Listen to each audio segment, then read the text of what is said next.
ভূমিকম্পে মায়ানমারে মৃতের সংখ্যা হাজার ছাড়ালো।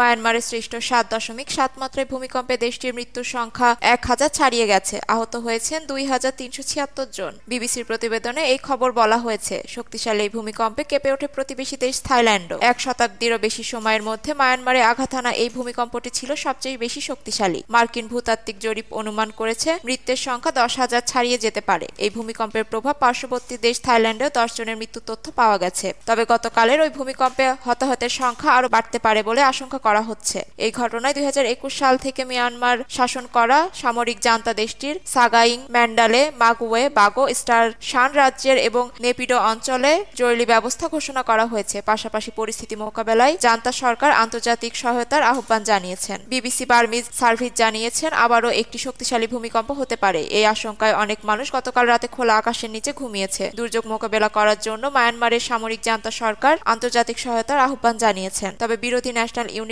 গভর্নমেন্ট জোর দিয়ে বলেছে যে কোনো সহায়তা যেন স্বাধীনভাবে স্থানীয় নেটওয়ার্কের মাধ্যমে বিতরণ করা হয়। মায়ানমারের অন্যতম গুরুত্বপূর্ণ শহর মান্দালায় এর ঐতিহাসিক অনেক ভবন এই ভূমিকম্পে মাটিতে মিশে গেছে। উদ্ধারকর্মীরা খালি হাতে ধ্বংসস্তূপ ঘেঁটে দেখেছেন। দেশটির দুটি বড় শহর মান্ডালে ও ইয়াঙ্গুনের বিদ্যুৎ ও যোগাযোগ ব্যবস্থা এখনো বিচ্ছিন্ন রয়েছে। মায়ানমারে ইয়াঙ্গুনের বাসিন্দা সোলউইং বলেন তিনি বহুদিন পর ভূমিকম্প টের পেলেন। ভবিষ্যতে আরো বড় ভূমিকম্প আঘাত আনতে পারে, এই নিয়েও তারা সবাই চিন্তিত।